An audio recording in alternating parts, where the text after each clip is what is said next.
Thank you for joining us here on YouTube. This is our first official YouTube video, and we are thankful for you being here and giving it a shot. And so this is the intro to the intro of the Hunter and Taco Billy episode. And we just want to take a moment to wave at you and thank you for joining us here on YouTube. Yeah, so what you're going to see next is just an audio recording of the podcast episode with Taco Billy. But we are looking forward to having more videos here on our YouTube channel so you can actually see kind of what goes behind the scenes, what goes on behind the scenes here at Making It in Asheville. So if you could take a moment and hit the subscribe button, which is around. We're not familiar yet on where to point, but you should be able to subscribe pretty easily. Thank you in advance. Lots of fun stuff going on in 2020. So without further ado, here is the Taco Billy episode 37. High five. High five. We really high five. That's not from a sound machine.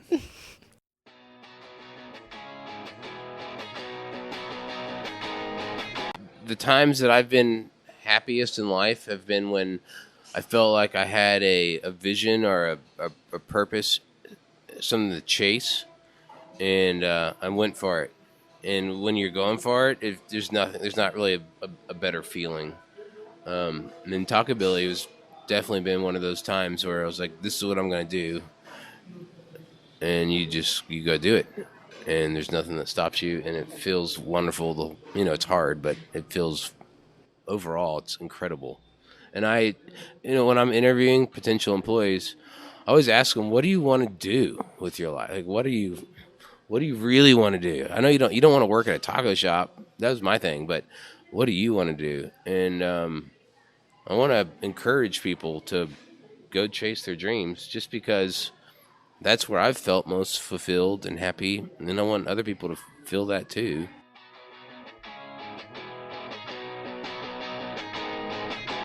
Welcome to Making It in Asheville, a podcast where you get to hear the stories behind some of your favorite artists and businesses in town.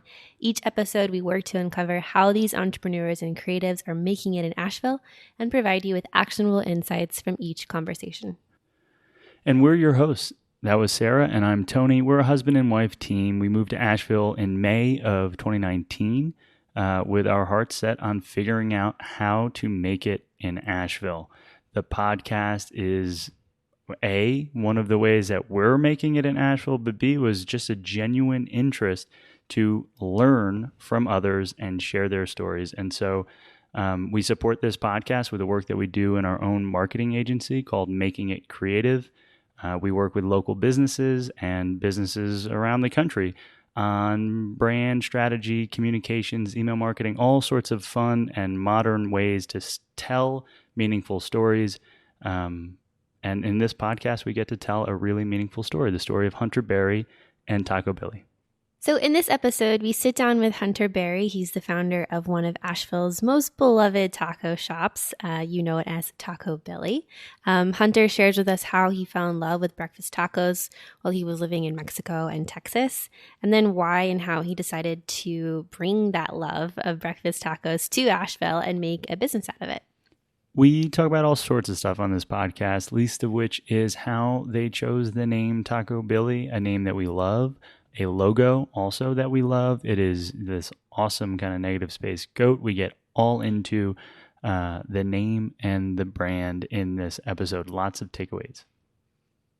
Hunter also shares a lot of his marketing strategy, which is less of a strategy than more of an approach of how he lives life and approaches his business. We talk a lot about how the stickers, which you've probably seen around town, or at least have seen them in the shop, they're sort of that bright orange Billy Goat sticker. We talk a lot about how those have played an important role in spreading the news about his business as well. And finally, we also talk about Earthships, a term you might not have ever heard of, but we hadn't either until we sat down with Hunter, and Earthships are pretty rad. It's one of his passions and something he was up to before Asheville. So the episode is awesome. I also want to highlight that this was some of the first tears we've had on the podcast. Yeah. Season 3, look alive, people. We're getting emotional. We're asking questions that bring stuff up, and it's been really powerful. So I just want to thank Hunter for being as kind of vulnerable and open and honest through this entire episode. We loved it, and we look forward to sharing it with you. So without further ado, let's get into episode 37 with Hunter Berry from Taco Billy.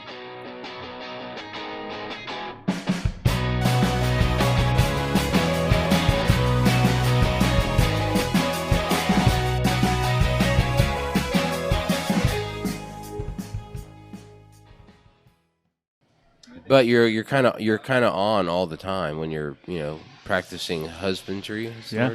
word.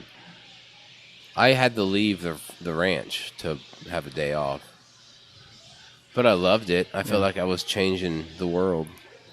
I was on fire. That's I cool. was young, idealistic, and broke. I think I'll probably say that a couple times. But my wife and I, we were wanting to be a part of change. And like food, food is personal to everybody. So, and what state were you in when you were we were in practicing? Texas. We were on the Texas. first. It was the first certified organic ranch in Texas, and we had 50 cows that had calves.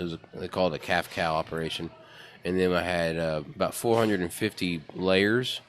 So the layers are chickens that lay eggs, which is a different breed than the broilers that we raise for meat. I bought 800 chicks every 3 weeks, and took us 8 weeks to grow them to about 5 pounds. And we pretty much developed the language for pasture-raised chicken farming. There's a farm out there in Austin that is, it was the people behind Epic Bars, I believe. Epic bars? Yeah, so like Epic is this, I don't know, it's like a protein bar or like a beef jerky of sorts, and somehow or another. Oh yeah, I know Epic bars. Yeah, right? Yeah.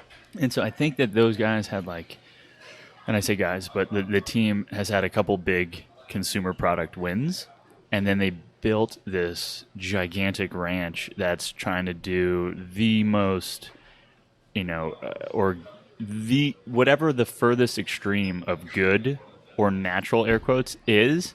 That's what they're trying to do, and I think that their farm is now considered like wild land, which is almost definitionally different than what a farm is. Like farms are not wild land, and I don't know what it's called.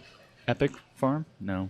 It's not, is it called Epic Farms? I don't think it's called Epic Farms. There's a Bison- there's a something gentleman in Texas who I think he may have been the founder or bought or something of a restaurant called Church's Chicken. Bison. Yeah. It's like a Kentucky Fried Chicken. Yeah.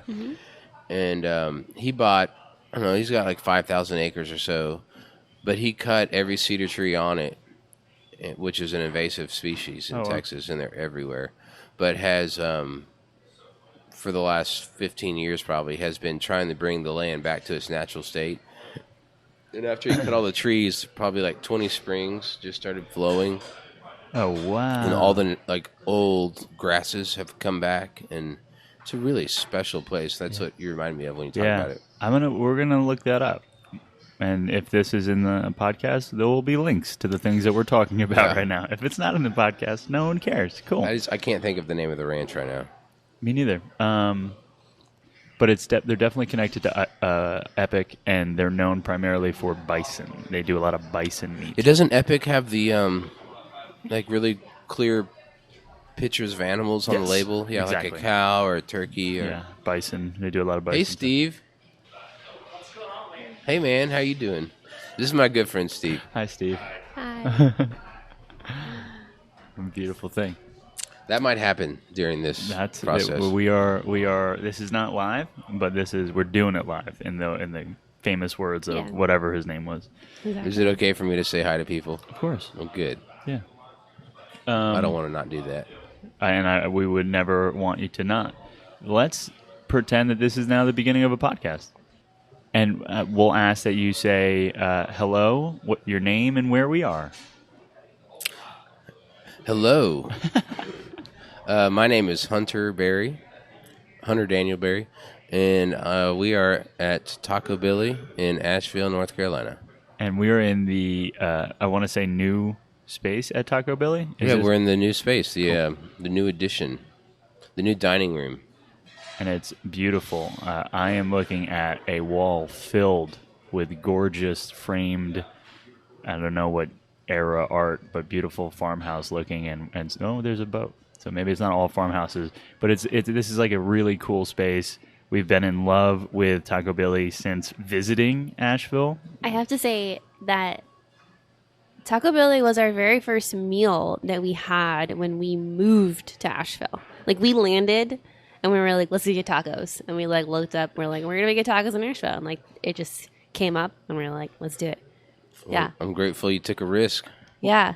It was great. I can't remember what we had. I think there was like a fried chicken taco and The think we had, like, Ella 20 tacos. Fitzgerald or something. Is that The Billie Holiday. Billie maybe? Holiday? Well, wasn't so far, but the Billie Holiday. Close. Close enough. But Yeah. we this was our first meal. We have loved the branding. We have loved the experience. We sat out on the back porch, had some Topo Chico and some tacos. And it is a privilege to be here with you today. Well, I appreciate y'all being here too. yeah. And thank you for eating with us. Of course. And I just absolutely inhaled a breakfast taco. Billie Holiday. This is the Billie Holiday. Yeah. Okay, there you go. So what's the okay? We're surrounded by a lot of goats in here. Yeah. And like the logo for Taco Billy is a goat, and the name is Billy, which my gut says is Billy Goat, but I could be wrong. What's the meaning behind the goat? What's the meaning behind Taco Billy? There's really not a meaning behind it. I had several names in my mind. They were all tacos something. When I was living in Tulum, and I went to dinner with my old boss and a gentleman named Cameron Boyd, who was building houses for us in the jungle. And he suggested Taco Billy. He's like, "You're moving to Appalachia. You should have like a billy goat wearing overalls." And I was like, I really like the way it sounds, but I don't want the slant of like hillbilly. I don't want to offend anybody. And that wasn't my inclination. But just Taco Billy, it just rolled off the tongue. It sounded good. And then a dear friend named Will Hornaday with Hornaday Design came up with our logo. And once I saw the goat, it was just basically my name became Billy around town. But it worked. And it felt right, and we went with it. But there's no significant meaning. Yeah.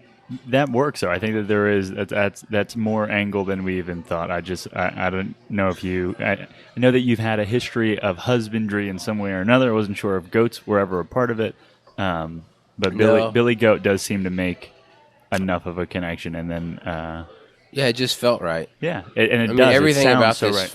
experience has just felt right. It's been wonderful. Love that, and we just actually came from coffee with Will.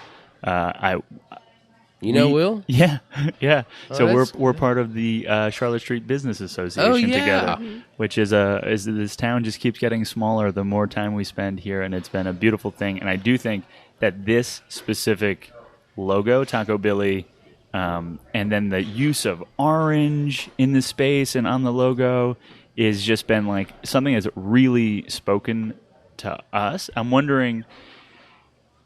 It seems, based on your last answer, it seems like a lot of this has been feel based. How did you think about starting a taco place? How long has Taco Billy been around? And like, what all is going on? Like, you just opened a new space. This is huge. Feels like a giant thing. I'm a feeler. I kind of feel my way through most things, but it's definitely been a group effort. The orange specifically was picked out by my brother-in-law, Ian Kasnoff, who is just super talented and incredible. It reminds me. So sorry, hold I'm on. about to lose it.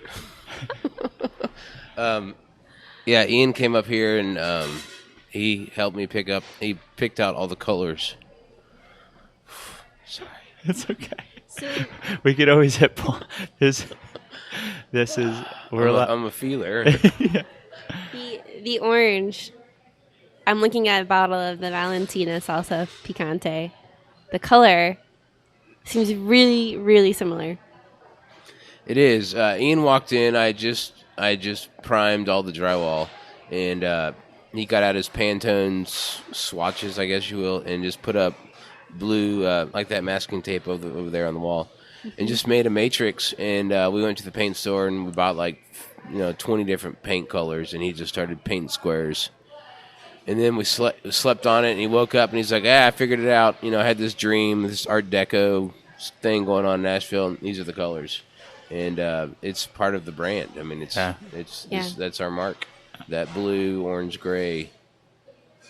But along with Ian, it's just been all these people have just entered my life, and have helped. This made this thing it happen. Yeah. First of all, I'm getting emotional watching you get emotional. This is, I think it's worthy of it. Seems like something really special is going on here. When did it all start? When were you putting up paint swatches? Was this 2000? It was 2014, I guess. We moved back to the States in 2014. We moved here July 10th, and I rented this building on that side over there. I think I had a lease by the 1st of September.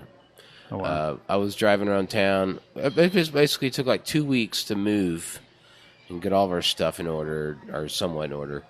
And then I started looking for places, and I didn't know where to go. I've never been to Asheville.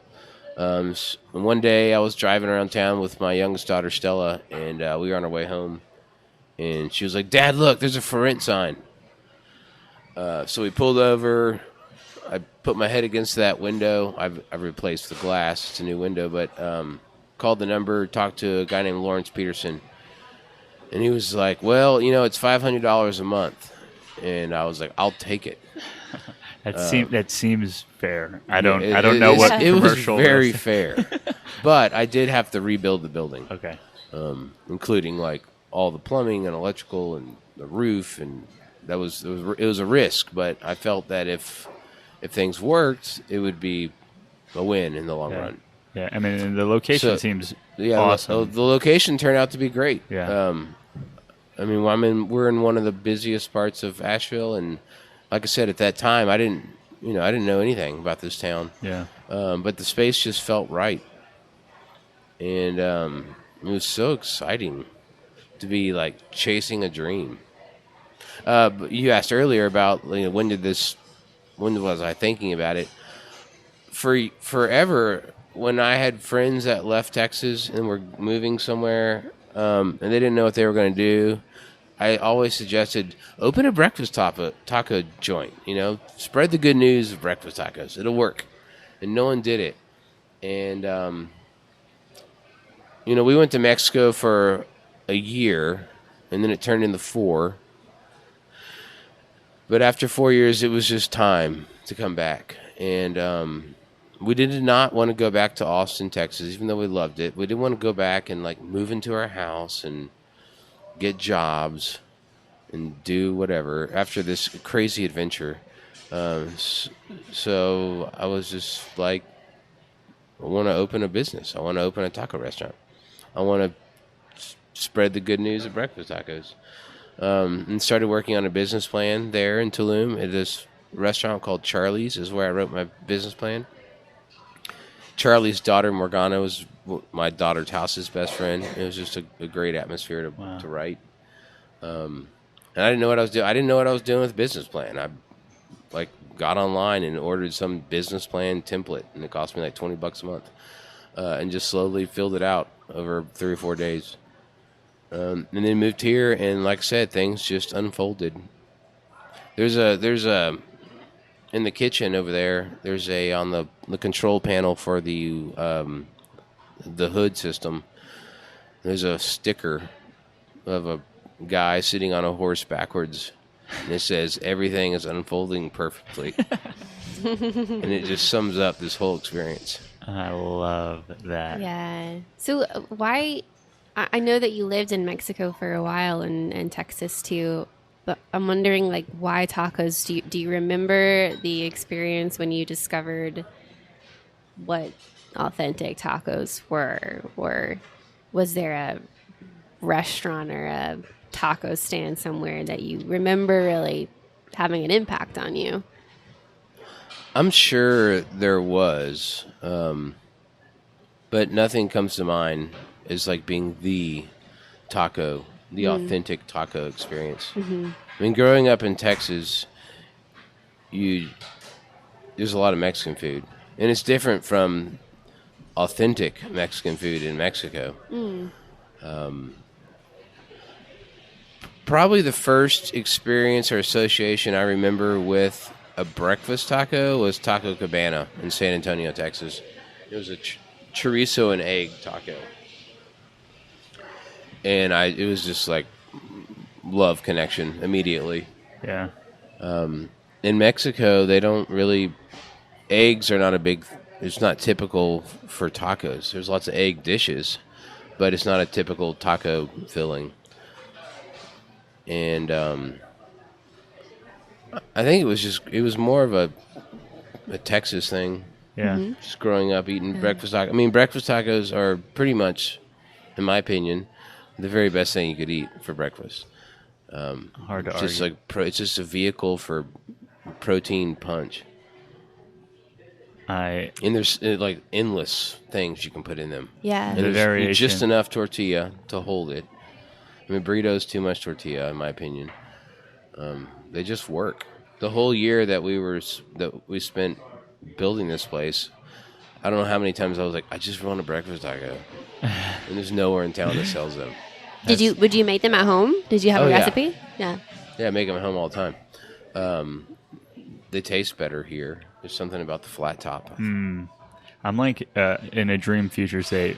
We have a kitchen that has a flat top in it because it seems like the only way to make a really good breakfast thing is on a flat top, and I've only experienced eating from flat tops, and my scientific research says that they make better eggs than my pans. Yeah, they're fun too. If you find yourself building a kitchen, I would definitely buy a range that had Flat top a flat option. top.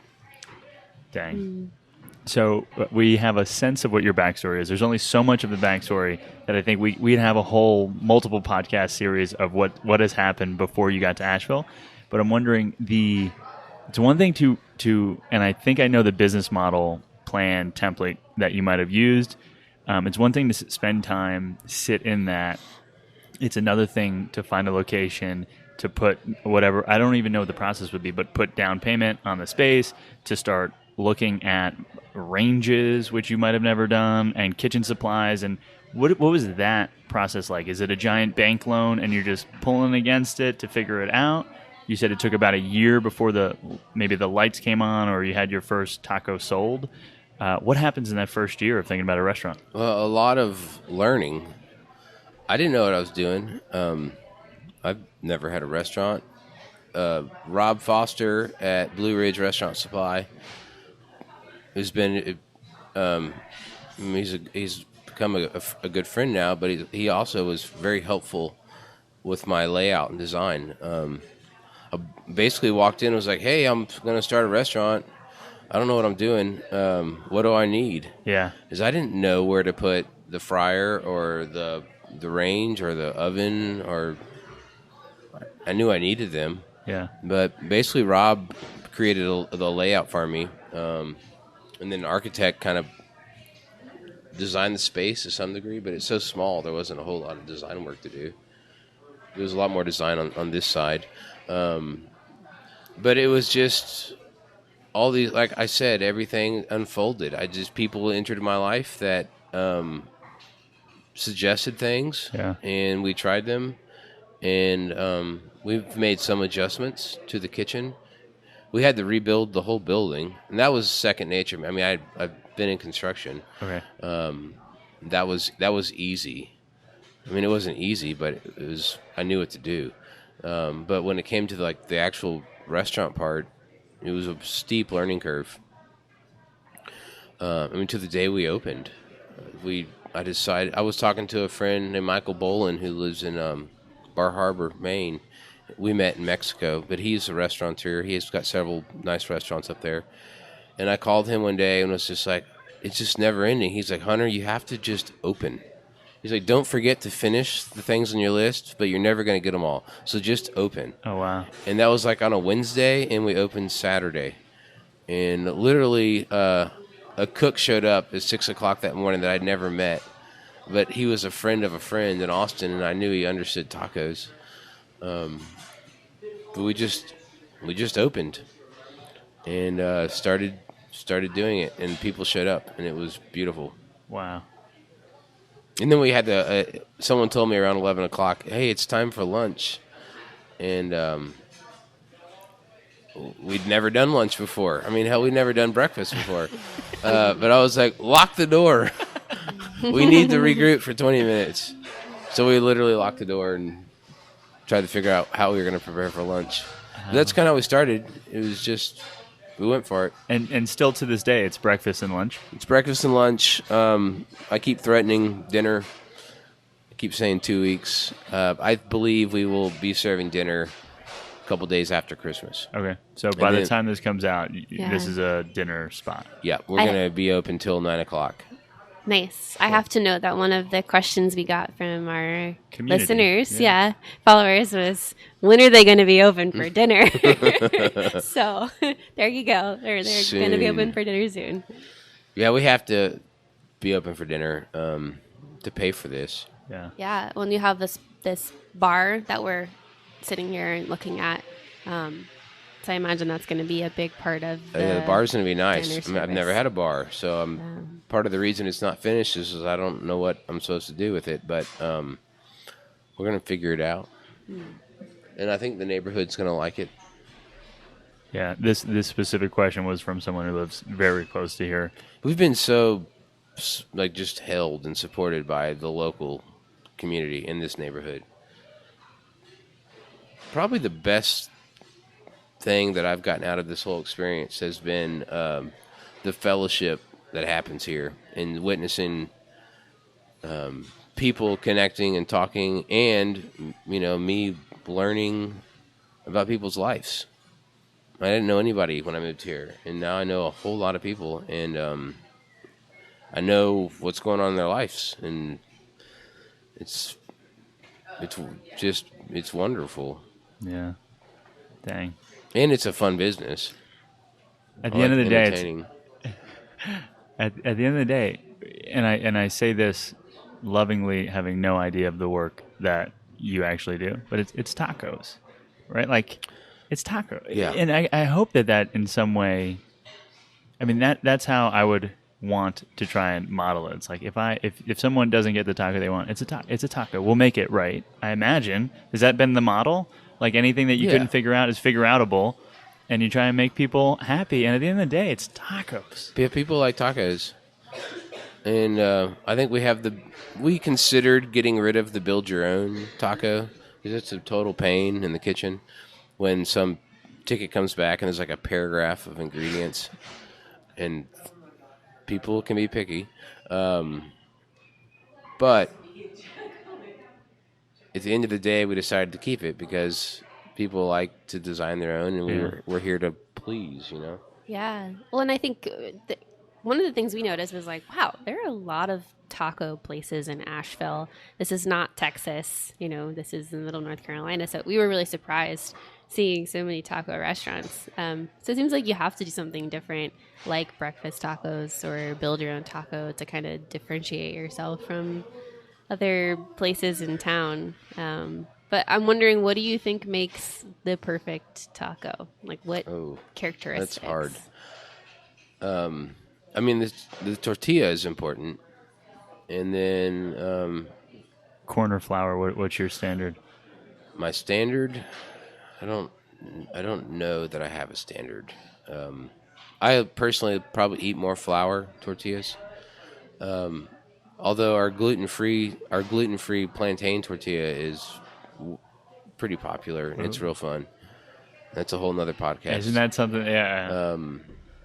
But I typically prefer the flour tortilla when I'm eating eggs. I think if the protein is a meat, I lean towards the corn tortilla. There's a wonderful family that is in the tortilla business. and they deliver them to us every day. Oh, wow. I think in 4 years they've probably missed maybe 10 days of delivery. And so eating the corn tortillas is also like a nod to them and supporting their business model, That's amazing. which I really appreciate. Cool. So corn versus flour. I like that distinction on corn for like animal meats and flour with eggs. I do find that I like the idea of corn tortillas, but with a breakfast taco, I think flour is nicer. It's like something about like the steam coming off the eggs makes the flour super soft, and then it goes down fast. For me, it's about the texture.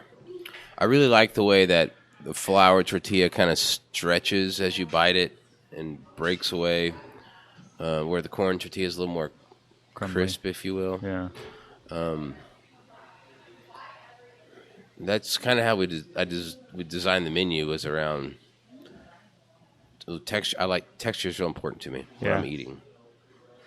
And I probably went through like 20 different tortillas, trying them out, and the one we sell is the one that felt the best to me as I was eating it, and tasted well. Love that. I'm wondering in it seems like about the 5 years is that of Taco Belly. What do you have any like operating guidelines that you try to adhere to? Things as a business. Not really. My manager would probably want to poke my eyeballs out. I don't really. Is the quick answer. I hope to be a really good restaurant operator at some point, but it's hard to know what you don't know.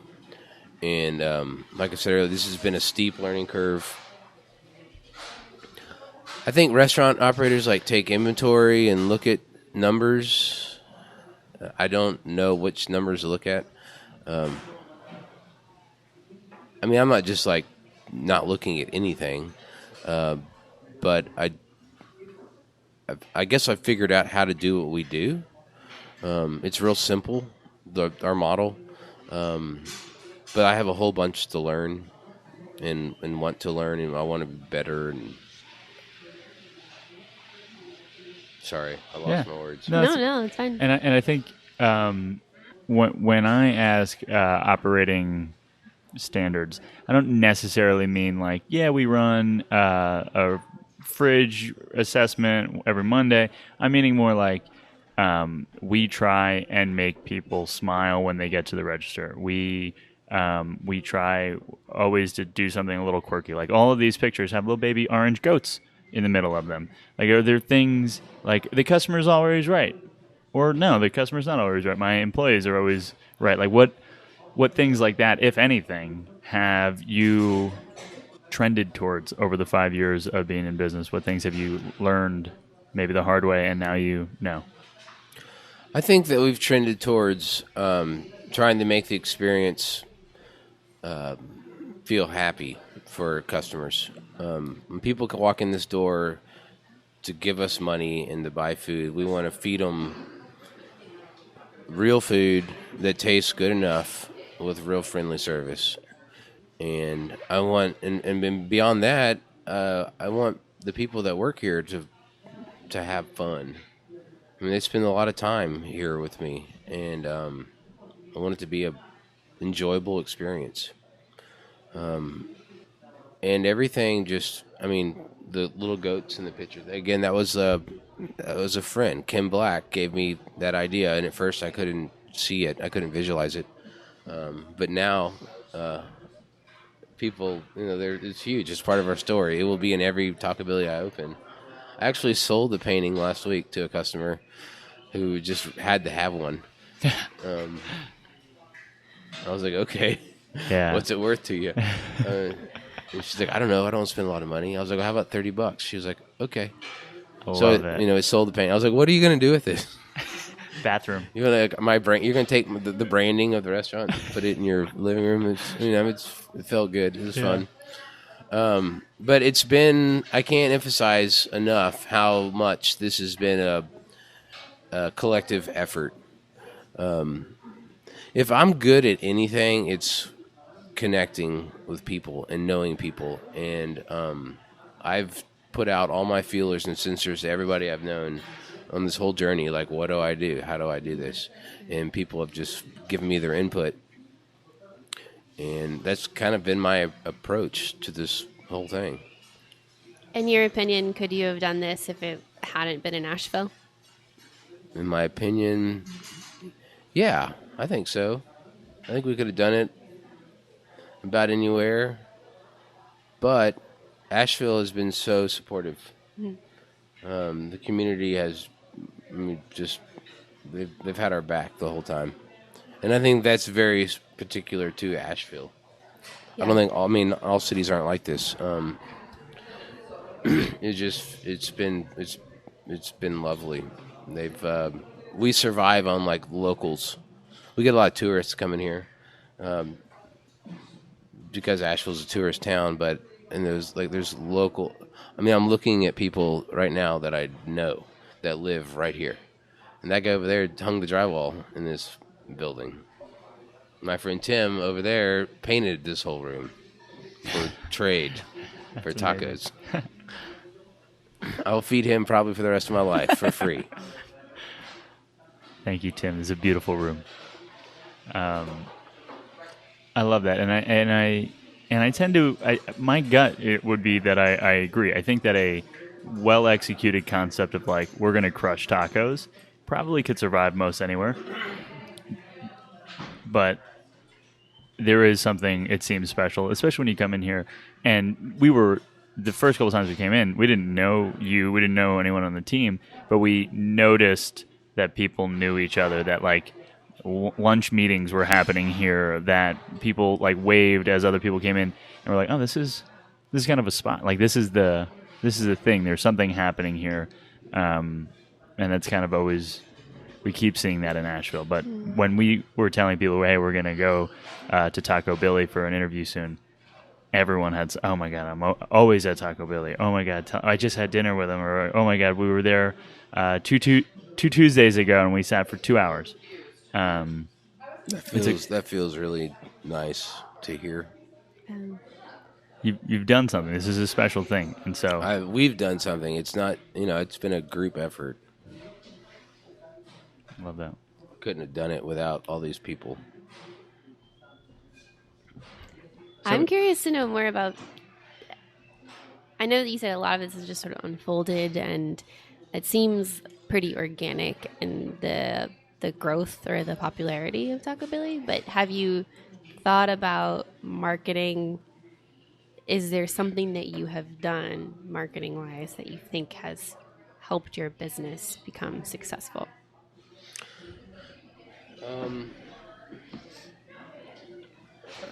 Lots of things are coming to mind. I think the best thing we've done with regards to marketing have been giving away stickers. Our stickers, I see our stickers all over the place. They're on water bottles, they're on cars. I don't understand why businesses charge for their stickers because it's like free advertising. But I also think about my business plan, the one I wrote in Charlie's restaurant in Tulum. And in that plan, it was really fun to revisit the plan after like a year or two. Because in the plan I wrote that I wanted it to be word of mouth. I wanted people to talk. To me, that's the most powerful marketing strategy that you can create if you can. And we don't really spend money on advertising. There hasn't been any money really to spend on advertising. I mean, we've spent like probably $4,000 on stickers over the last 4 years. It's not so bad. Yeah. Right. But I mean, I see them, people talk about it. It was just really fun to revisit my business plan and see like, oh yeah, one day I decided that I wrote what I wrote and it's actually happened. Yeah.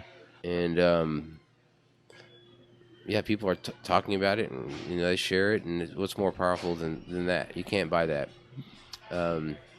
Another thing we did was we did not talk to the newspapers until like the week before we opened. So the week that we opened, two newspapers in town came in and did stories on us, and that the timing couldn't have been better for those articles to come out. But the stickers Love that. are huge.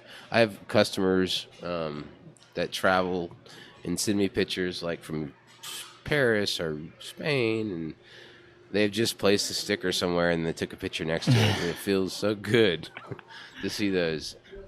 And I remember the first sticker I saw on a car was probably about 3 months after I opened, and it was like 2 a.m. I was going home, had just finished cutting potatoes and like washing dishes. I remember like thinking one day I won't be doing all this, but exited off 240 on the Charlotte and pulled up behind a car, and they had a Taco Billy sticker on their bumper, and I just lost it. I was like, that's my baby, and someone just put it on their car. Felt so good. Yeah. That's really, I'm glad that the validation. I imagine like having a baby, though we've never had a baby, but they say it's like there are parts that drive you to the edge, and then the tiniest thing changes, and you get like a little bit more, energy, and you go until you're at your wit's end, and then a tiny thing changes, and like you get to sleep for the first time, and it's been 3 months, and then speaking of it like a baby, are there moments like that where you're like, I just couldn't peel potatoes at night again, and then you have enough to hire someone to do that, or you make it to the next milestone? I never reached that point. And I have 4 daughters, and so there's no comparison between this restaurant and my daughters. You talk about your babies. But yeah, no, you peel potatoes because you have the opportunity to do so. There's no not doing it. It has to be done. Get to versus have to is a huge distinction, and I love that is something that you seem to subscribe to as well. Sorry. No, I need a second. It's a beautiful thing. I love how honestly this is the emotion is a very special thing, and so take as much time as you like. I will ask a question that will fill some of this air. One of the thoughts that I had when you first mentioned the business model plan or the plan is that there's a fun saying that like plans don't matter, but planning does, right? So it's like you can write a plan. It won't mean anything once you actually get into the thing, but taking the time to think about a plan is a helpful activity. When you looked back on it, does that sound true to you? It's like, oh, I had no idea what I didn't know. Oh yeah, but I'm glad I did it. Yeah, I'm not an organized person. It's definitely not my skill set. Neither is writing a business plan, but I'm really good. I went through the motion, and beyond writing the plan on my own, I went to a class offered in town by Mountain BizWorks, which is just a great organization, and it was a business plan writing course essentially, and they really helped me fine-tune the numbers part and gave me a better understanding of it. While I didn't necessarily use the business plan as a tool when I was building this, I did use it for conversations with potential lenders and just kind of sharing what I was doing with people. You asked me earlier about, I think, what all went into this. How do you just do it? And to be an open book, I refinanced my house in Texas and pulled some money out, and we basically lived on that. Some of it went into this, but I didn't have an income for 15 months. Wow. And I got a loan from a really wonderful couple that I met in Mexico, and then I got a family loan as well. But it was those 3 points that we used to open this. I think we spent about $130,000 to open the building, to open the restaurant, and that included essentially rebuilding the space. It sounds like my guess was a little bit right. It was a worthwhile activity, but it wasn't like you were using it as mile markers. Reached the second phase of my plan. Right. Yeah. I mean, you can plan all day, and then at the end of the day, you're not in control of anything. Right. Things just happen. It was nice to have, I don't know how many lists I made, and I'm not really a list person, but they are effective tools. But I made a plan, and we just kind of, but at the end of the day, we just kind of did what was needed. Yeah. And sometimes I didn't know what that was until the day started, and then we tackled it. Sometimes I wish I was more organized, but it feels good knowing what I'm good at and what I'm not good at. Yeah. And there's people that have showed up. For example, Devin, my manager, she lived next door to one of my ex-wife's best friends, and a good friend of mine too, and overheard all the things that I wasn't good at. And she was like, "Well, I'm pretty good at those things." So she showed up and was like, "Hey, I'm gonna work for you, and this is my job description." And she's been my right hand in this, entire operation. That's amazing. That's amazing. You seem really in tune with being able to delegate tasks to other people, in the sense that, you keep saying this is a community effort. This isn't just me. This is the whole group of people. I think that's a hard thing for a lot of business owners to do, because they, we've got people that are like, no, I want it to be my way. It's got to be perfect. And they have a hard time delegating. But how have you felt about that? Was it just something that you just did naturally, or did you really have to try to say, like, okay, no, this is not something I need to be doing. I should be delegating this to somebody else? I think in the beginning, it was natural. I was here. I mean, I worked 110 hours a week for the first 2 years. So there really wasn't a question of delegating, because I was always here, and I just made the decisions. But it's hard to delegate sometimes. I have struggled with keeping people accountable. It's something I need to work on. I have a really laid back attitude, and sometimes that is nice, but sometimes it sneaks up and bites you. I think a lot of my employees have become really comfortable because I don't keep them accountable enough. But it's something that I have to be very active about in my approach, because I'm not really a delegator, but it has just kind of, everything's just kind of happened here, and Right. the restaurant, the employees, the culture has just, I guess I've led it and built it, but it's been a group effort. It's just kind of been created. It's just happened.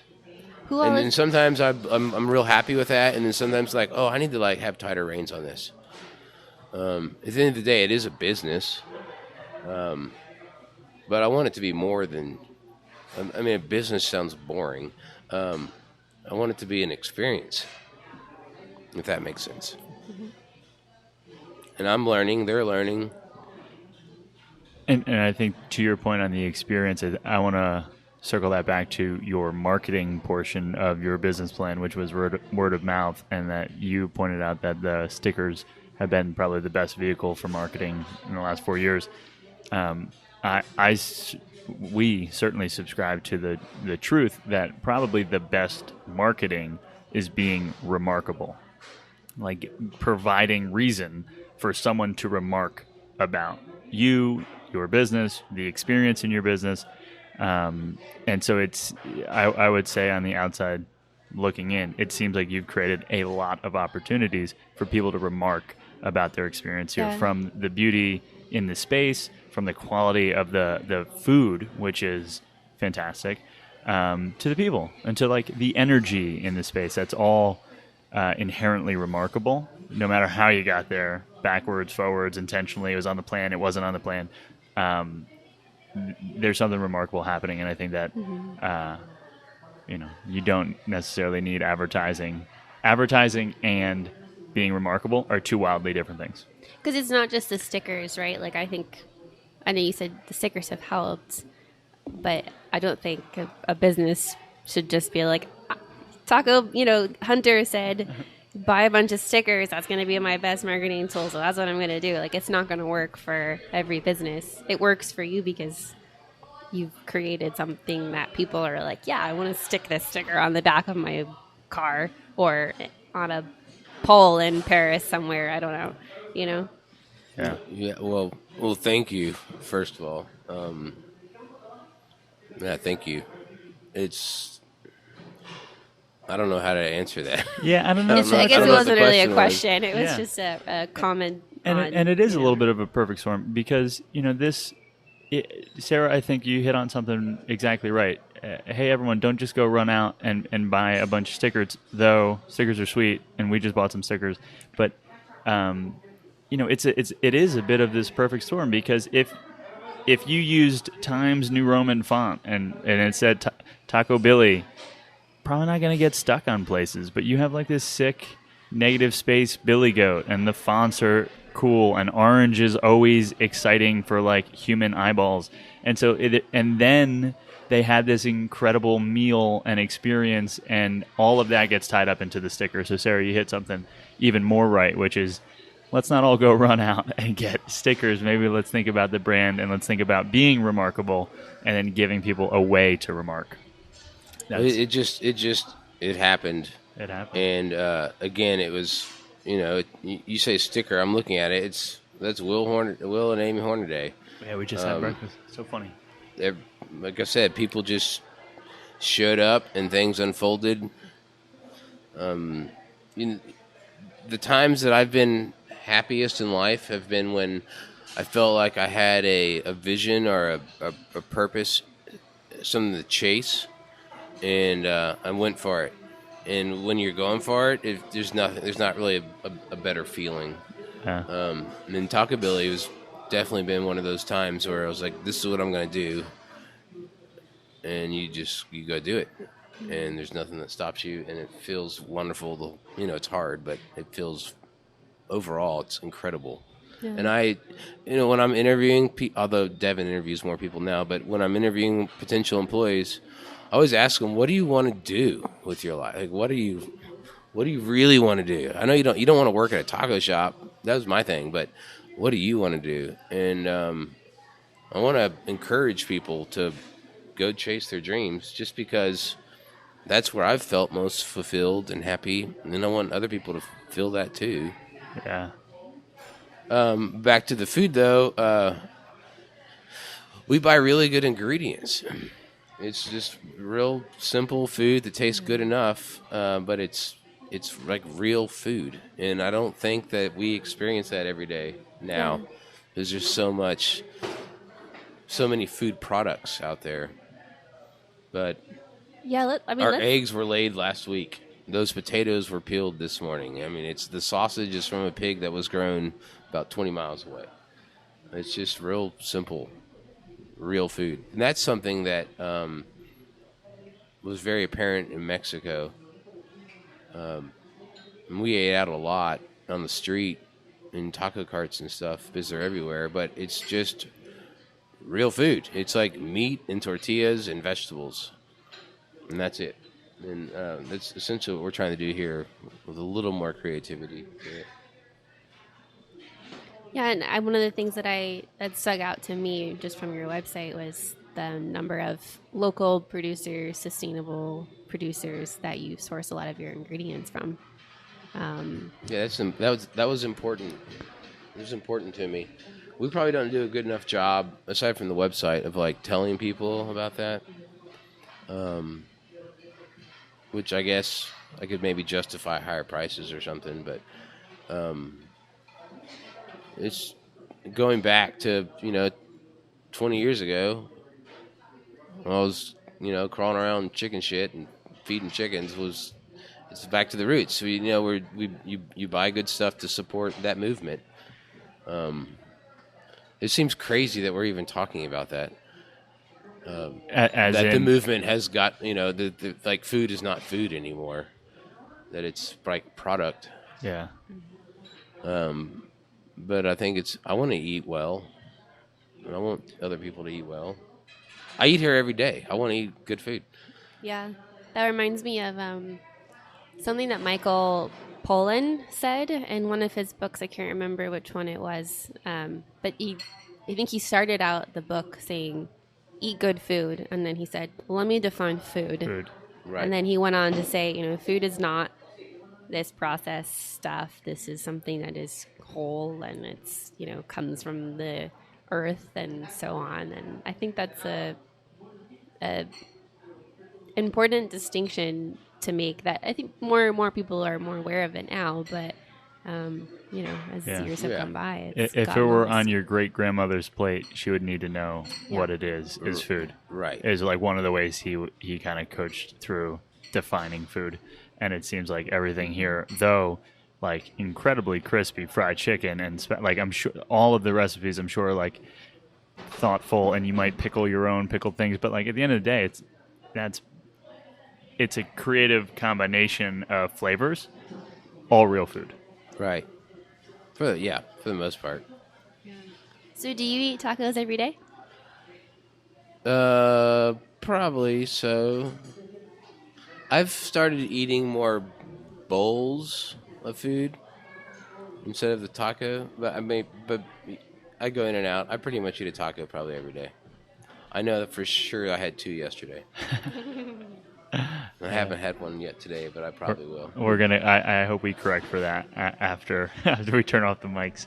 We'll get you a taco. I love that. And so just to kind of round out, I guess the food portion of this. Is there anything about becoming a restaurant? Or it's one thing to open a restaurant. It's another thing to like become a restaurant. And whether or not you have systems, it seems to be a finely tuned orchestration that's happening behind us.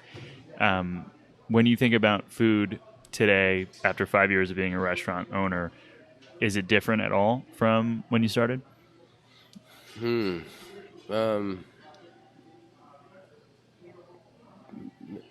Probably a little.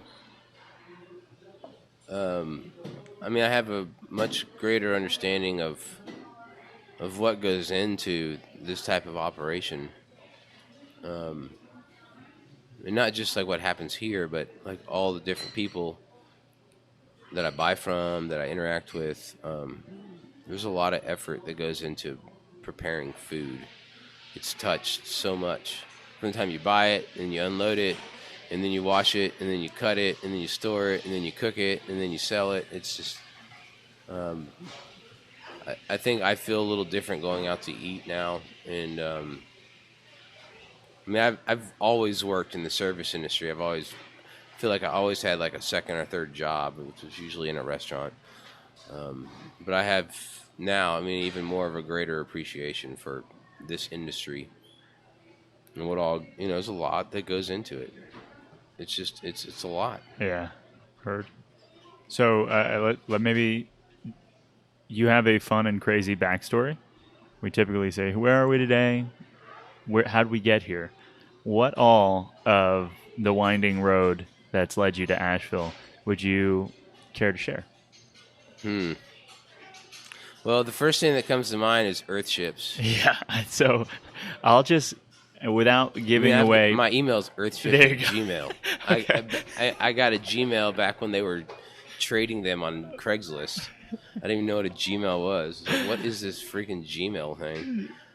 So in comes an email from earthship@gmail.com, and it's just like, "Hey, I was told I should reach out to you about the podcast." And I was like, "What is an Earthship?" Mm-hmm. And who is I this? can dork out on that. So Earthships.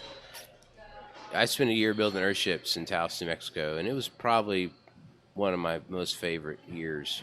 Maybe define terms. More important than Earthship is, I think, just the people in my life. I mean, the Earthship experience was fun, but thinking of my girls and friends, and they've shaped this story more than anything else. I'm real grateful. What a So Hunter, like you look at you, and you got this big, like I can't grow facial hair, so whenever someone has facial hair, I'm like, that's a man, right? And I love how like I don't see that being emotional and being manly are the exact same thing. I love how emotional you've been through this conversation. I think that's really special and beautiful. And um, dang, okay, so I'm sappy. it is. It's you're a feeler. I'm a feeler. I love this. Like I feel connected to you in this, and just to maybe keep things lighter. What is a I like Earthship? the heavy stuff. I know. I know. An Earthship. So an Earthship is a house. How does Mike say it? I think he says it's the ship that will keep you afloat on the seas of tomorrow. But basically, it is it's a house that basically has an interaction with the natural phenomena of your experience on this planet, which being weather largely, with the sun and the rain and temperature shifts. It's a house built out of recycled materials, largely tires. The tires are filled with earth, and they become like 300-pound bricks, and they form the main structure of the house. And typically, they're south-facing, at least on this part of the hemisphere, to receive a lot of solar gain, solar energy, which that was my path for about 10 years, was the solar electric industry. When I cut my teeth living off grid in Taos in an Earthship. But basically, the house, it just performs. It collects water, it collects energy from the sun, it's converted to electricity via solar modules, takes care of all of its own sewage, grows food off your water that you shower with. It basically stays stable from a temperature perspective with the solar gain and operable windows and skylights. And it's a very simple concept, and it's beautiful and fun to live in. I mean, who doesn't want to walk into their house and have like banana trees and bougainvilleas, right next to their kitchen? Like multiple rooms. It's one thing. I think my mind kind of goes to like this is like a hobbit home kind of built into land. Yeah, it's funny. People call them hobbit homes Okay. or earth homes because a lot of them are bermed into the earth, but the earth is very stable. And once you dig down about a meter, the Earth's temperature stays around 68 degrees. And you tap into that and you build your house into it, it just kind of transfers into the walls. Because the walls have so much thermal mass, they're very resistant to change. So you don't need a whole lot of heating and cooling. 68's pretty comfortable year-round. I have somewhere I have a video of my daughter Taos. We were living in Taos. She was probably a year old, and she's crawling around on a concrete floor in our Earthship, wearing a cloth diaper, probably trying to eat dog food or something. And it was 5 degrees outside, and there's no heater in our house, and she's comfortable in that cloth diaper. Yeah. Which is just evidence of how well they perform. I think once you step into an Earthship, your life's changed. I don't know if you've been in one. No, I didn't know what it was until you emailed me. When I first walked into one, I knew that it was going to be a part of my life. And a year later, I was living in that exact same house, and then building them. Is Asheville a worthy possible? Yeah, the whole Earthship? planet is. I mean, you can build them anywhere. So, is there? Do you know of any? Like, is there an Earthship community nearby that exists? There's no community. I think that I've heard of a couple that are here. I haven't seen one. Okay. I'd like to build one. I was actually talking to an architect last night about how I plan to build an Earthship here. Cool. And it'll be a somewhat of a community effort. It'll be a workshop, and a lot of it's about education too. Actually, my kind of end goal with Talkabilly, Love it. was to originally I was like, I want to open 10 stores in 10 years. That was my goal. And then I want to either sell it or maybe my kids run it or employees or something. But I wanted to go back to Chiapas, Mexico, and start an Earthship academy, and more so than that, just build small Earthships for people. Chiapas is probably the poorest state in Mexico. And it's there's areas in the state that are the poorest in all of Central and South America. Wow. And there's people there that are cold and don't have clean water, yet it rains like 2 meters a year. So there's plenty of rain to catch. And but I want to get back to the whole sustainability deal. I mean, that was like my first passion. There's an Earthship poster in my bathroom. That's an educational piece. Will you ever So even in this, selling tacos, I want to get back to doing what I started doing. Would you ever create a Earthship taco shop? I don't know about that. Probably not, but maybe. Who knows? I want to build the Earthship more to live in. Yeah. Rather than run the business out of. I love that. So interesting. Who knew? I didn't know anything about Earthships until Tony sort of briefed me on talking with you about it and your email and all that. And so it's been really fun to learn about. I'd love to learn more. Yeah, you should go to Taos, New Mexico, and take a tour. We'll tell them we know you. It's a magical place. I think people call it a vortex, maybe. That's awesome. It's kind of like Tulum. Kind of like Asheville. It's another magical place. Yeah. I feel pretty grounded here. Yeah. What other things do you like doing in Asheville? I like hanging out with friends. I recently started playing tennis last February, and I cannot get enough of tennis. It's just such a fun sport. And I like walking, and I like eating and drinking. I like to go out and wine and dine. It's probably one of my favorite activities. Same. Any favorite, I guess, it's probably interesting being in the industry, but like if friends come in, let's say you have friends come down from, you mentioned friends in Maine and then in Toulouse, if friends come to visit, like what would be like the guided tour or the, hey, I'm working all day, do some of these things, these are cool. What fits your list? Well, hi. The Wedge Brewery. It's like probably my favorite place to drink a pint. And that's the Wedge or the Wedge in the foundation? Yeah. Okay. The OG. Yep. There's so many good places to eat. But one of my favorites right now is it's called Wild Ginger. It's way south. It's kind of inconvenient to where I live. But their pork banh mi is one of the best things I've eaten in Asheville. So I try to take people there. I like to go to Little B Thai. It's funny, at Little B Thai, they have a refrigerator that my boss from Mexico gave me.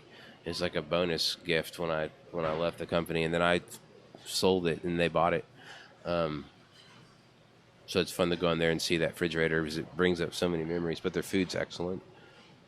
I really like going to hot springs and walking along the Laurel River. And it's like a just real simple, nice hike. And then taking a dip in the hot springs. And then eating in Marshall at the Star Diner. If you haven't been there, you really need to go. Yeah, in fact, you ought to just go hike the Laurel, reserve a hot tub, and then go to Marshall and eat at the Star Diner. It's a great day. Yeah. It sounds like a fantastic day. So we kind of have heart eyes is how we say it for Marshall. We've been up there a bunch for like these little community days. They did an art fair not long ago. Third Thursday Marshalls.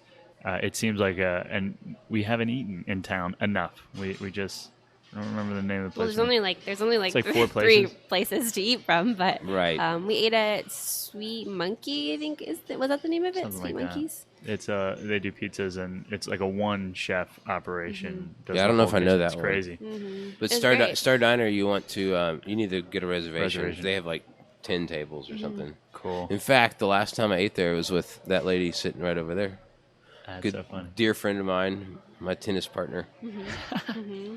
So speaking of tennis, have you ever played pickleball or heard of pickleball? I have not played pickleball yet, but Yeah. last night was talking about pickleball with a good friend of mine who I've done some river trips with, and they built there's a pickleball court in his neighborhood. And I was asking him to come play tennis with me, and he's like, I "Pickleball." can't because he like broke his wrist and had major surgery. He's like, I can't do the tennis, but I can do the pickleballs. It's more like ping pong. I have not played yet, but I'd really like to try it out. I got a feeling that you'll love it if you like tennis. So I like the idea of tennis. I only played tennis in like grade school for gym class, you know, and I would always hit like home runs, right? Like I would just send the ball. I'm like, how did that happen? How do people have control in this? Played pickleball. Sarah's mom loves pickleball. Oh my God, She's my got a mom's sticker on her car. obsessed. Speaking of like stickers on people's cars, somebody who invented pickleball would like cry when Sarah's mom drives by with like "I heart pickleball" stickers. So we played, and I'm not like a racket sport. I've never really done racket sports. It was so fun, and I'm not good at ping pong because that's also micro skill. Like your hand needs to be perfect, but there's like margin of error that's big enough. The space is small enough. It's a quick game, though. It's very quick. It's fun. Quick game, but we were also expecting it's a very popular sport among the older community. Let's just say like retired community. And so while there were a lot of people out there that were older, we had so much fun. Like we were like, we can't wait to play again. Like this should be a sport that everybody plays, no matter your That's how I'm age. feeling But about it's sort tennis. of Yeah, I got a feeling I would love to. If you do get an invite to a pickleball game, I'd love to be there and try and play with you. I've never. So I played with just Sarah, her mom, and like maybe someone else, her friend. Yeah, and we kicked their butts. Yeah. So like I'd love maybe just a slightly younger crew to play with, just to see what it's like when. I'm competitive. I have to imagine you would be. Like I think you would be, and I would love to see that. I'd love to try. Yeah.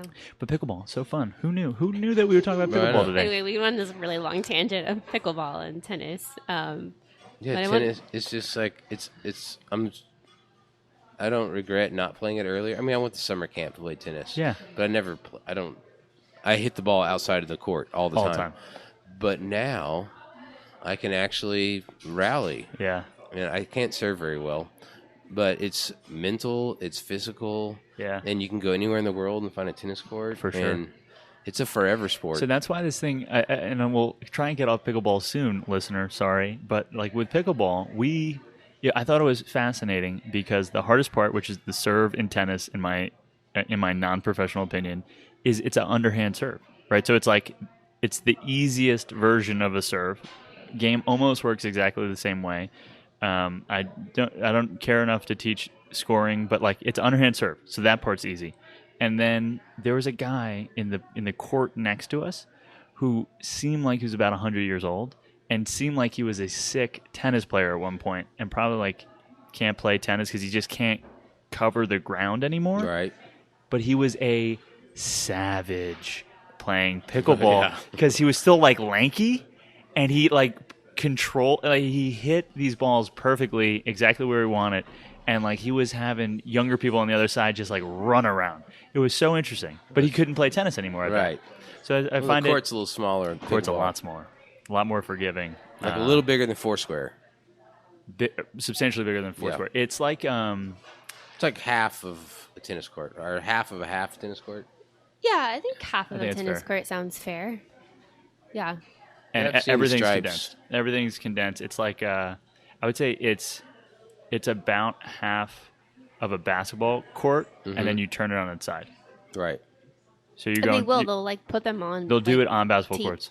Over basketball courts to make. Yeah, I've seen the stripes on a tennis court, and it's like on one side. It's going the other way. Exactly. Anyways, pickleball. And so the other question that I wanted to try and ask was, so we know now the long game is get back into sustainability, maybe into Earthships, education, and you mentioned this goal of 10 locations, 10 years. I'm wondering, what do you think when you think 2020? Like, what are you trying to get done? you just opened this new space. What are some milestones, targets for 2020?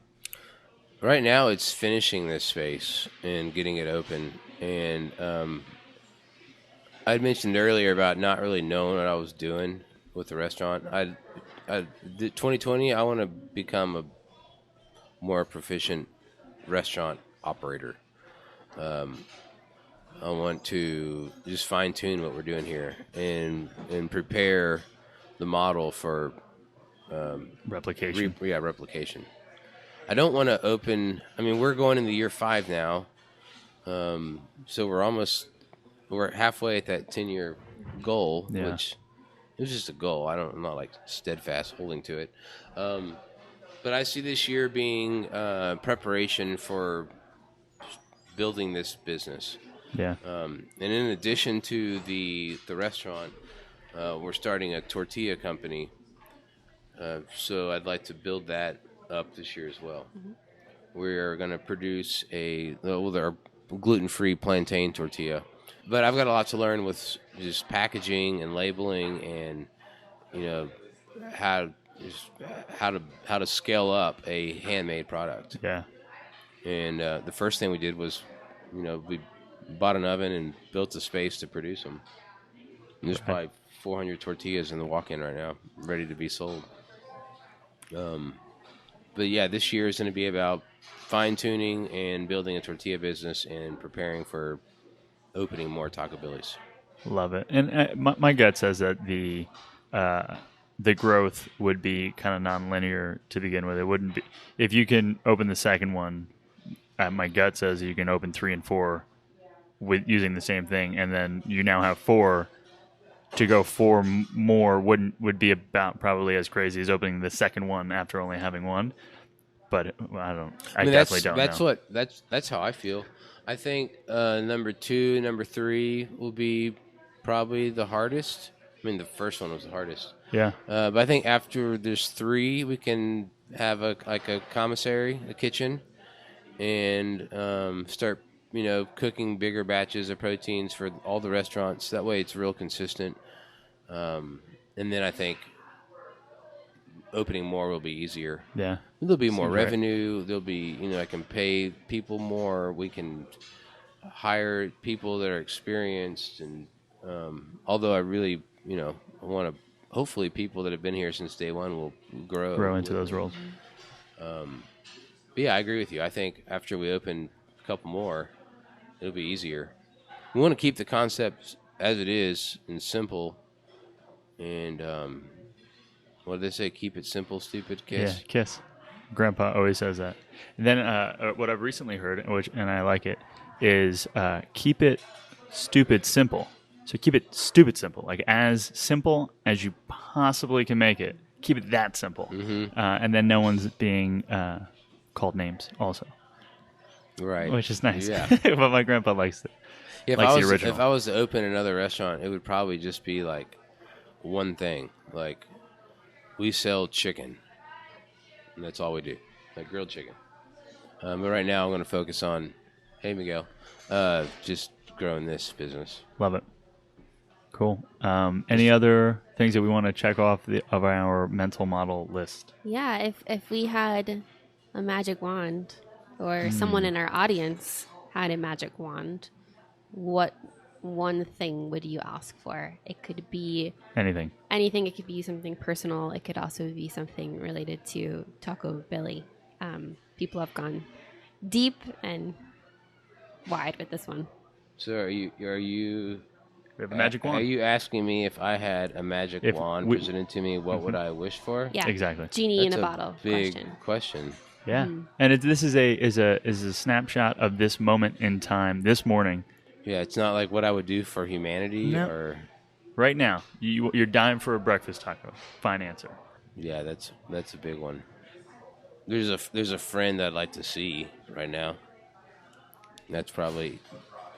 If I had a magic wand, I would wish someone to be sitting here next to me right now.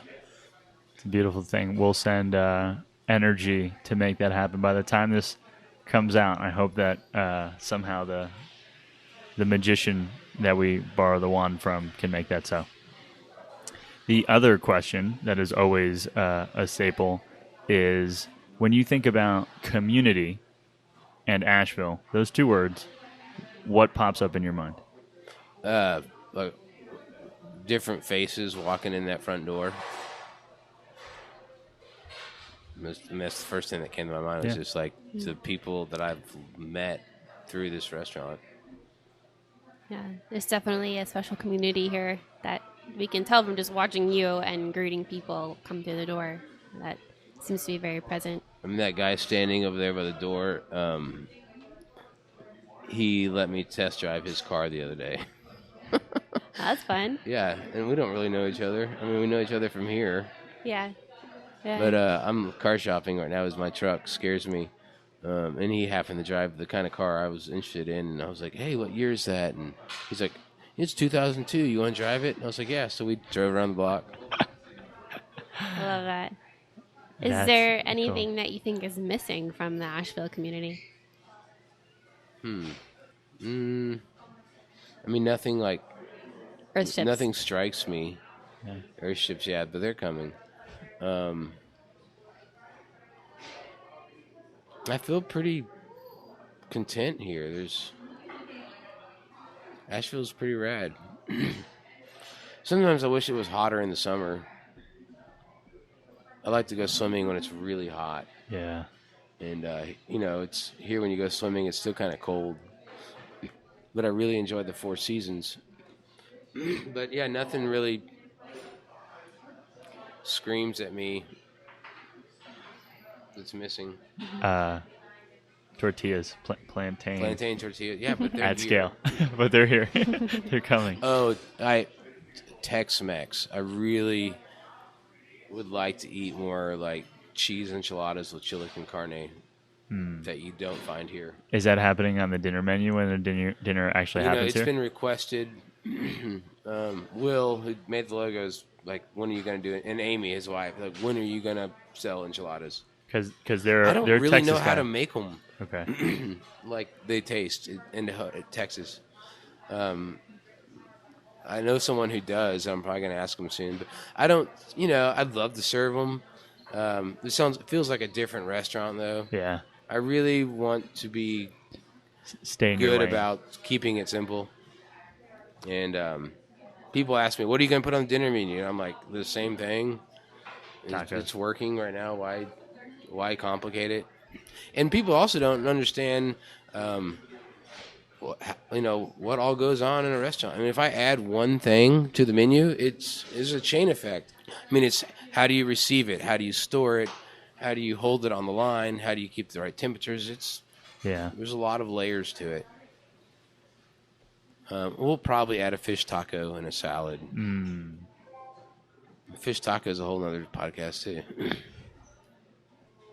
Podcast and tacos. I'm telling you, we're going to start a new podcast. Oh, nice. Is that the instruction manual? I just bought that margarita machine from him. Beautiful thing. I can't wait to He's another investigate. restaurateur friend of mine. Y'all should interview him. Love to. Thank you. He does look good in the hat. You have you can't see it, listener. We don't have video yet on the podcast, but Hunter's wearing a badass hat right now. Gorgon Bros will link to it. Thank you. Shoppable link. It We'll looks get really a picture great. of him. Yeah. Don't worry. I bought it this past summer on the way to the Salmon River Cool. with my river family. So it sounds That's like a whole nother podcast. Yeah, I was too. gonna say it sounds like you have like a at least is it like a guy's trip every year or like a Fortunately, there are women on the trip. yeah. I think I would feel uncomfortable if it was just guy. I'm so used to the feminine energy, having Yeah. 4 daughters and 3 sisters. There's about 30 of us. Oh wow. And every 2 years, we pick a river and have major, serious fellowship. And it's just ridiculous fun Love it. being out in nature. Well, we look forward to future podcasts, perhaps on future ideas like tacos and tortillas and floating rivers And Earthships. and Earthships. For sure, Earthships. Now, And daughters. And daughters. The next and only real thing that I think we need to ask is how would our listeners find you either in person or online here at Taco Billy? Well, our website is tacobillyasheville.com, I believe. And I'm often here, so I guess just come by. Right on. Look for the friendly guy with the beard, and we'll tag all of the other accounts. Instagram, for example, will be on the show notes page. Thank you so Cool. much for having us this morning. Yeah, thank you. It was fun. And that was episode 37 with Hunter Berry of Taco Billy. Man, what a teddy bear. What a freaking gorgeous human. I am all in on Hunter and on Taco Billy. Yeah, and I'll have to say that a couple of people actually recommended that we interview Hunter. So we're really hoping that we're scratching that itch for some of you who have maybe wondered, ooh, I wonder who, what's the story behind the founder of Taco Billy. And we hope that when you go into Taco Billy the next time, you'll think of this episode and hopefully say hi to Hunter. For sure. And just like, every episode we end with, let us know who we should be interviewing. And this is the result. The connection to Hunter is the result of maybe you, audience member, listener, reaching out to us and connecting those dots. So thank you for making that happen. Thank you, Hunter, for taking the time. And we'll just go ahead and segue into, if you do want to nominate a guest, you can always do that at makingitinasheville.com/podcast. There's links on that page to where and how you can nominate a guest. You can always also reach out on Instagram and Facebook. We'd love to hear what you have to say. We'd like to take a moment to let you know about some upcoming events. This month, in January 2020, we're having our first ever Monday Maker Mixer. And the idea here is to create an opportunity for our community to get together. This first mixer is going to be on January 27th, the evening. It's a Monday. It's the last Monday of the month. That's what we're going with for the rest of this year, is the last Monday of the month, an event. This one will be held in the River Arts District. Please visit makingitinasheville.com/events, and you'll be able to see it and RSVP. We're asking for people to RSVP so we can communicate with the venue, make sure that they know really how many people to expect, but also we have some, I think, interesting ways of trying to connect the community in meaningful ways. If you RSVP, we're going to be able to help you more meet people that you want to meet. And our second event is a beginners podcast workshop. We'll be hosting this at the end of February at Focal Point Co-working. It's limited to about 10 people, so it's going to be a really small group. We're going to take you through everything you need to know in order to launch your own podcast, from choosing the topic and the niche and the title of your podcast, to editing the audio, to recording the audio, and even to promoting your podcast afterwards. So this is ideal for anyone who's ever thought about starting a podcast. You can join us for this event. Again, you can go to makingitinasheville.com/events, and you should see the event there.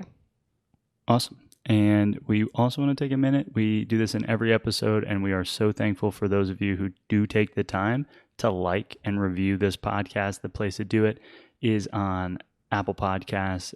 By doing that, you're helping all of these episodes get discovered more readily on a pretty choppy platform, which is podcasting. And so thank you in advance for taking the time to throw up 5 stars or write a short review. It is so greatly appreciated both by us and by our guests. And if there's anything that you'd like to learn more about from this episode, you can visit the show notes page at makingitinasheville.com/037. So it's just the episode number after makingitinasheville.com. We'll list there interesting topics that we mentioned throughout the episode, any links that you might have heard throughout the episode, and how you can get in touch with Taco Billy as well. And one more time, we just want to thank you for listening. We want to thank our small marketing agency called Making It Creative for powering this podcast. 2020 has been off to a really fantastic start, and we're thankful for you for listening. We're thankful for you for connecting with us on all of the varying social media platforms, joining our mailing list, and really just being a part of this community. One of the ways that we will look for more support in 2020 is just by having you be more aware of the marketing agency that supports this podcast. So thanks in advance for checking out makingitcreative.com. That was episode 37. Yes. That was episode 37. Mm-hmm. That was episode 37. Yes, it was. High five. High five.